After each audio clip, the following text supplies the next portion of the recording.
You know, one of the reasons why I like to do gospel illusions is people will remember what you tell them if you illustrate it. It's kind of why Jesus taught in parables. And I'm going to show you one of the parables of Jesus. Now, they didn't have playing cards back then, but you never know. Maybe if they did, Jesus would have told this story just like this. This is a story that takes place on 777th Street, where there was a certain man who had two sons who he loved very much. The first one was named, Jack. And the second one was named Jack. And Jack said to his father, "Father, I'm tired of hanging out at this farm and working for you. I want to make my own way in the world. I want you to give me my share of the inheritance so that I can be out of here." Well, this hurt the father a lot because he really loved his son. But he went and he gave Jack his share of the inheritance. Well, this took Jack to a dark and lonely place called 666 Street, where Jack met a one-eyed man, a fellow who was a real joke. The one-eyed man told Jack, "I can give you anything you want if you pay the price." Well, Jack said, "Wow, I'm very fortunate to have met this man. Very fortunate to have met this man." And so Jack began living a life of drinking, drugs, partying. And of course, there were many beautiful women for Jack to meet and cavort with. Now, you might think Jack is doing pretty good. You might think Jack's life is a 10. But see, Jack squandered his money, and the quality of his life went down and down. And then there was a great famine on the land. And pretty soon, Jack blew all of his cash. He had no more money.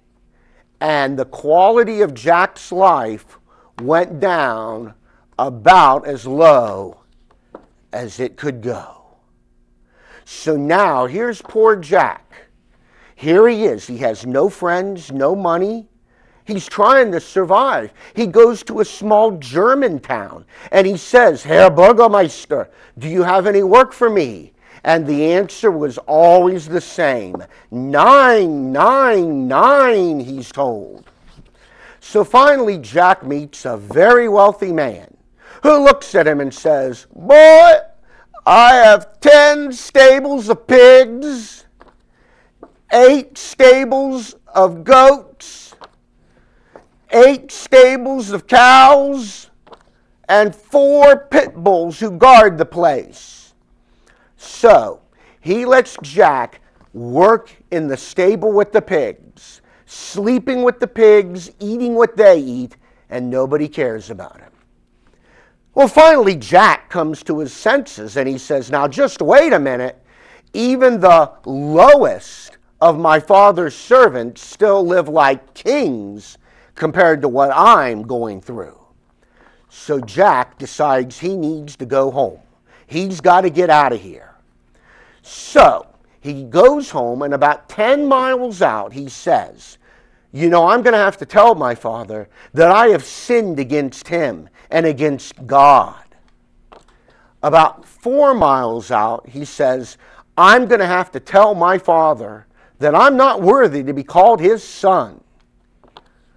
About 3 miles out, he says, "I'm going to have to tell my father that he should treat me like the lowest hired hand."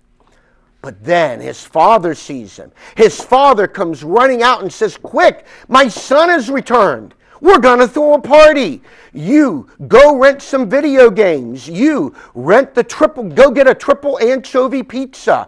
You, let's see, I know, go get some videos we can watch. We're having a party." Well, the oldest son said, "Dad, what's the deal here? I don't get it. I've been with you this whole time, and you've never thrown me a party. When your other son, he takes your money, blows it all, and then when he comes crawling back, you throw a party.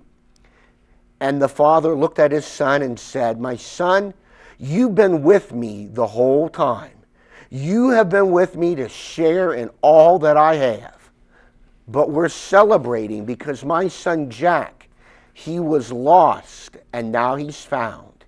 He was dead and now he's alive. See, we can always come back to our Heavenly Father. See, Jack wanted what we all want. Jack wanted to have a full house. But when he returned to his Heavenly Father, and when we stay with our Heavenly Father, we can have it all. We can have the whole royal flush. And that's the parable of the prodigal son told with a deck of cards. Well, the first thing I have to do is tell you that this isn't original. Now, you know it's one of the parables Jesus told, but the method of telling it with a deck of cards comes from Joan and Ned Way. They've been Christian illusionists and entertainers for years. Hey, do me a favor, check them out. Here's their website. Want you to check them out, and who knows, maybe you should hire them for your next event. So Ned, I thank you for coming up with this version of the parable of the prodigal son told with a deck of cards. Now, how's it done? Well, you saw the order of the setup. Now, you'll note that I have these jumbo cards. They're kind of a hard commodity to get. I had to order them special, but you can use any size deck. I suggest you go and make it your own. Hey, if you want to paint different pictures on a deck of cards, if you want to scan a whole deck of cards into Photoshop and put in clip art, make it your own, tell it the way you want to tell it. Obviously, if you have a very young audience, they may not get the poker references, but teens and adults certainly will. But this is your trick, so go crazy.